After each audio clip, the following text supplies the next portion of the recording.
بسم اللہ الرحمن الرحیم۔ ضیاء حیات کے ناظرین کو السلام علیکم۔ آج میں کچھ اہم موضوع پر گفتگو کرنے لگا ہوں، جس کا موضوع یہ ہے کہ ہمارے معاشرے میں دین میں خرابی کا اصل سبب کیا ہے، جو کہ میرے نزدیک کم از کم ہے، وہ میں آپ کی خدمت میں عرض کروں گا۔ اس سلسلے میں میرے نزدیک جاہل جو ہیں وہ اب خطیب بن گئے ہیں۔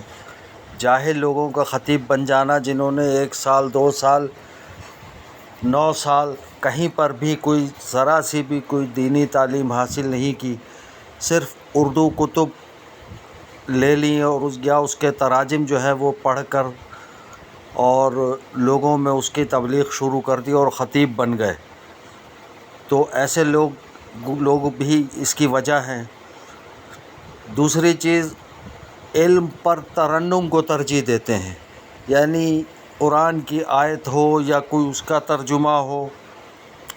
تو اپنے جوش خطابت میں اس کو بڑے ترنم سے پڑھتے ہیں،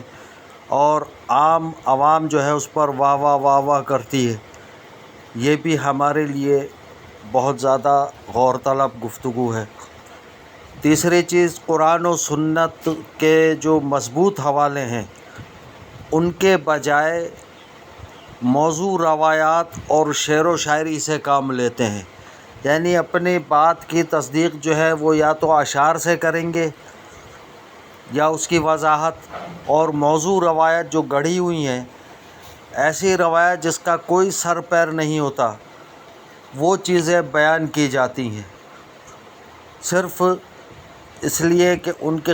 جوش خطابت کی وجہ سے اور ان کی تقریر میں جوش اور ولولہ پیدا ہو عوام میں، اور وہ نعرے بازی کرے اور ان کو پسند کیا جائے۔ چوتھی چیز، عوام کی اصلاح کرنے کے بجائے عوام کی فرمائشیں پوری کرتے ہیں، یعنی اگر ضرورت اس بات کی ہے کہ مثال کے طور پر محرم الحرام میں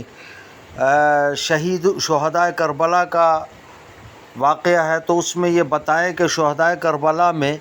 صرف حضرت امام زین العابدین ہی نہیں بچے تھے مردوں میں، بلکہ حضرت امام حسن مجتبیٰ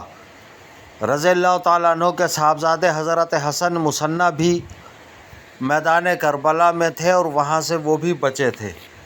پھر ان کے آگے وہ کہاں گئے، کس طریقے سے کیا ہوا، ساری چیزیں بتانی چاہیے، جن کی وجہ سے آج بھی حضرت امام حسن کی نسل چل رہی ہے۔ پانچویں چیز یہ بتائی جاتی ہے کہ صرف جنت کا یقین دلایا جاتا ہے کہ آپ یہ پڑھ لیں تو جنت میں جائیں گے، اور یہ نعرہ لگائیں تو جنت میں جائیں گے، اور فلاں چیز کر لیں تو جنت میں جائیں گے۔ جو ہاتھ اوپر کر کے سنے گا، نعرہ لگائے گا، تو سمجھے کہ اس کے لیے جنت واجب ہو گئی۔ بھائی، حضور اکرم صلی اللہ علیہ وآلہ وسلم جو ہے وہ صرف بشیر ہی نہیں ہے بلکہ نذیر بھی ہیں، یعنی خوشخبری دینے والے نہیں ہیں بلکہ ڈرانے والے بھی ہیں۔ تو حضور کے اس سنت کو کون ادا کرے گا کہ صرف جنت کا یقین دلایا جائے، جہنم سے نہ ڈرایا جائے۔ چھٹی چیز، غلط خطاب کرنے والوں کا اسٹیج پر بیٹھے علماء کو اپنی خرافات پر گواہ بنانا، یعنی یہ اکثر دیکھا گیا ہے کہ خطیب حضرات تقریر کر رہے ہیں، غلط روایت بیان کر رہے ہیں، ان کے موجودگی میں یہ کہتے ہیں دیکھیے علماء بیٹھے ہوئے، علماء کی موجودگی میں میں یہ بات عرض کر رہا ہوں، علماء کی موجودگی میں یہ بات عرض کر رہا ہوں، اور پھر وہ جو بیٹھے ہوئے علماء ہوتے ہیں، نامعلوم کن وجوہات کی بنا پر وہ ان کو ٹوکتے بھی نہیں ہیں کہ جناب آپ یہ غلط بیان کر رہے ہیں، لہٰذا آپ اپنی خطاب کو ختم کر دیں۔ پھر آپ دیکھیے کہ اگر کوئی کسی غلط بات پر ٹوکتا ہے کسی خطیب کو، تو وہ خطیب بجائے اس کے کہ اس کا احسان مند ہو کہ تم نے میری اصلاح کی، بجائے اس کے کہ وہ اس کا دشمن بن جاتا ہے۔ پھر دیکھیے 8واں جو ہے، خطاب پر پیشہ ورانہ نعت خوانی کو ترجیح دی جاتی ہے، یعنی کسی اگر اچھے عالم کو غلطی سے بلا لیا تو پھر ان کا خطاب جو ہے وہ 1:30 2 بجے 1 بجے شروع ہوگا، اور نعت خوانی جو ہے وہ چلتی رہے گی، انتہا کی حد تک نعت خوانی چلے گی، جس کا کوئی سر پیر نہیں ہوگا، نعت خواہ اپنی مرضی سے پڑھتے رہیں گے، اور پھر اتنی دیر سے خطاب ہوگا کہ پھر ظاہر ہے کہ 1 گھنٹہ تو وہ بھی خطاب کریں گے، تو بجائے اس کے کہ لوگ جلدی سنیں اور جلدی گھر جائیں، ان کی فجر کی نماز رہ جاتی ہے، پھر لمبے لمبے خطاب کیے جاتے ہیں۔ 10ویں چیز یہ کہ عوام کا اپنی مرضی سے غیر سنجیدہ محافل رکھ لینا، یعنی پبلک جو ہے، میں یہ دیکھ رہا ہوں اور دیکھتا ہوں کہ ایک سیزن ہوتا ہے، جیسا ربیع الاول کا سیزن ہے، 11ویں شریف کا سیزن ہے، محرم الحرام کا سیزن ہے، رجب کا مہینہ ہے، تو اس میں جس کا دل چاہتا ہے گلیوں میں گھیر گھار کے وہ خطاب رکھ لیتے ہیں اور محفلیں رکھ لیتے ہیں، اور اس کے اندر اپنی مرضی کے نعت خواہ، اپنی مرضی کے خطیب ان کو بلا لیا جاتا ہے، نہ کوئی ان کا موضوع سنجیدہ ہوتا ہے، نہ کوئی ایسی اصلاحی گفتگو ہوتی ہے، اور اصلاحی گفتگو جو ہے وہ کی نہیں جاتی۔ پھر محفلوں میں، دینی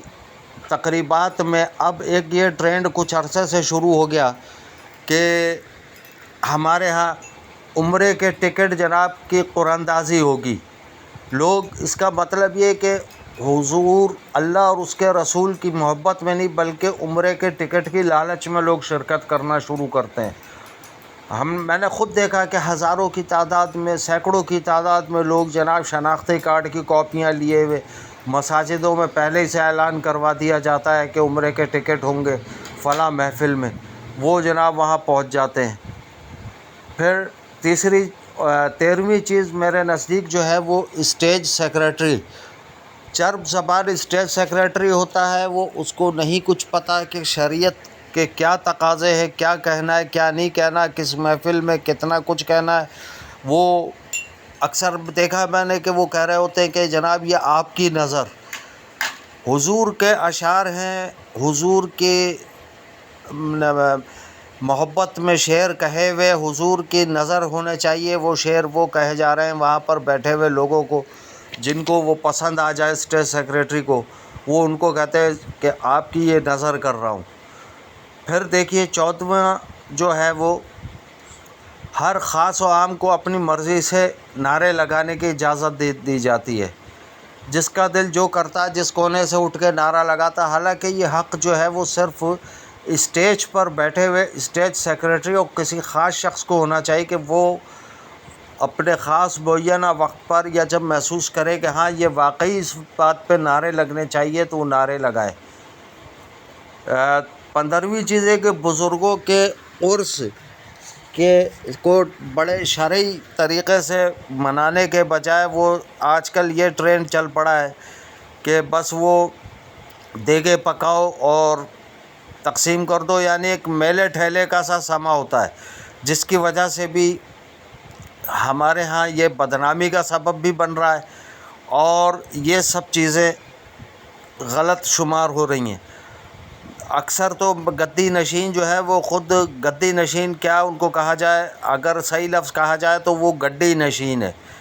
تو وہ یا تو وہ گڈیاں اکٹھی کر رہے ہیں نوٹوں کی، یا پھر وہ بس اللہ پناہ دینے والا ہے، مزید میں کیا عرض کروں۔ تو امید ہے کہ آپ کو میری یہ باتیں سمجھ میں آئی ہوں گی اور آپ پسند کریں گے اور اس سے متفق بھی ہوں گے۔ اگر آپ کو میری گفتگو پسند آئے تو چینل ضیاء حیات کو سبسکرائب کریں اور اس گفتگو کو شیئر کریں اور لائک بھی کریں، جبکہ بیل آئیکن کا بٹن دبانا نہ بھولیں تاکہ ہر نئی آنے والی ویڈیو آپ تک بآسانی پہنچ سکے۔ جزاکم اللہ خیرا، والسلام علیکم ورحمۃ اللہ وبرکاتہ۔